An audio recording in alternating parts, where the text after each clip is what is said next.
Hello students, तो आज हम करेंगे एक्सरसाइज 4.1 का क्वेश्चन नंबर 5। तो क्वेश्चन नंबर 5 क्या है? Draw a rough figure and label suitable in each of the following case. यहाँ पे ये हमारे केस दे रखे हैं और हमें एक रफ फिगर करना है और उसके ऊपर सुइटेबल जो पॉइंट्स दे रखा हो उसको। तो यहाँ पे पहला वाला पार्ट क्या दे रखा है? Point P lie on A B, और उसके ऊपर ये हमारी एक लाइन खींची है। तो इसका मतलब ये हुआ कि ये ए बी जो है वो एक लाइन सेगमेंट है। तो यहाँ पर ए वाले पार्ट को हम देख लेते हैं। तो यहाँ पे सॉल्यूशन डाल लेंगे ए वाला पार्ट। तो सबसे पहले हम क्या करते हैं, एक लाइन सेगमेंट बना लेते हैं ए बी। तो यहाँ पे हम इसमें स्केल का इस्तेमाल करते हैं। तो यहाँ पे हमने एक लाइन सेगमेंट बनाया इस तरह से, और यहाँ पे हमने मान लिया कि ये वाला जो पॉइंट है ये ए है और ये जो पॉइंट है ये बी है।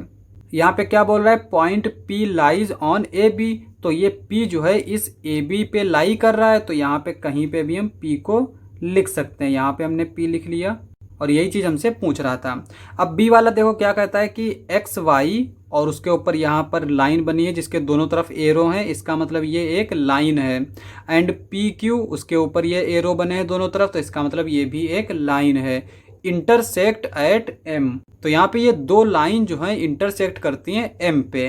तो यहाँ पे हम दो लाइंस बना लेते हैं। जैसे हमने यहाँ पे एक लाइन इस तरह से ले ली और दूसरी लाइन हमने इस तरह से ले ली। ठीक है। अब चूंकि यहाँ पे ये लाइन है तो हम क्या करते हैं, लाइन में दोनों तरफ एरो बना देते हैं।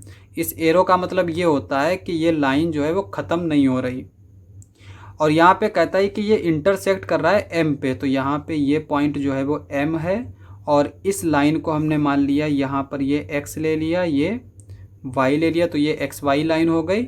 और यहाँ पे ये हमने पी ले लिया और ये हमने क्यू ले लिया, तो ये पी क्यू लाइन हो गई। और यही चीज़ हमसे पूछा था। अब हम सी वाला पार्ट देख लेते हैं। कहता है line L contains E and F but not D. अब हम यहाँ पे किसी भी लाइन को लिखने के दो तरीके होते हैं। एक तो तरीका ये है कि दो पॉइंट्स दे रखे होंगे और उसको हम एक्स वाई करके लिख लेंगे, जैसे यहाँ पे ये लिखा हुआ है। दूसरा क्या है कि उस लाइन को सिंपली एक वर्ड में बोल दें कि ये एक एल लाइन है। तो यहाँ पे हम पहले एक लाइन बना लेते हैं इस तरह से। अब चूंकि यहाँ पे ये लाइन बोला है तो इसका मतलब इसमें हम एरो बनाएंगे ये, और इसका नाम क्या है? एल। तो इसको हमने एल लिख लिया। अब कहता है कि ये जो लाइन है ये कंटेन्स करती है ई एंड एफ, यानी ये ई और एफ को कंटेन करता है। तो हम यहाँ पे ई मान लेते हैं, इसको यहाँ पे एफ मान लेते हैं। और फिर कहता है बट नॉट डी, पर ये लाइन जो है वो डी को कंटेन नहीं करता है। तो इसका मतलब ये डी जो है वो इस लाइन के कहीं बाहर होगा, तो हम उसको यहाँ पे लिख लेंगे।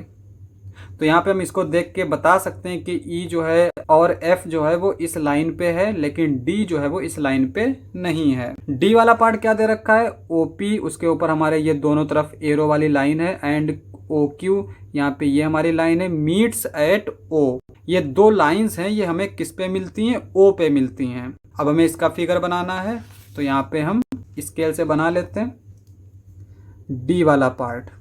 तो यहाँ पे हम क्या करते हैं, इस तरह से स्केल रखते हैं और एक ये लाइन खींच लेते हैं और फिर इस तरह से एक ये लाइन ले लेते हैं। अब चूंकि ये एक लाइन है तो हम यहाँ पे एरो इस तरह से बना लेंगे। और यहाँ पे लाइन के जो नाम दे रखे हैं वो क्या दे रखे हैं हमें? O P O Q. तो यहाँ पे हमने इसको मान लेना है ओ, क्योंकि ये ओ पे मिल रहे हैं। तो यहाँ पे ये ओ हो गया, और इस लाइन पे हम यहाँ पे ले लेते हैं पी और यहाँ पे ले लेते हैं क्यू। तो ये हमारी ओ क्यू लाइन हो गई और ये हमारी ओ पी लाइन हो गई, जो कि ओ पे मिल रहे हैं। और ये हमारा एक रफ फिगर है। क्वेश्चन समाप्त। नेक्स्ट लेक्चर में करेंगे नेक्स्ट क्वेश्चंस। आज के लिए बस इतना ही।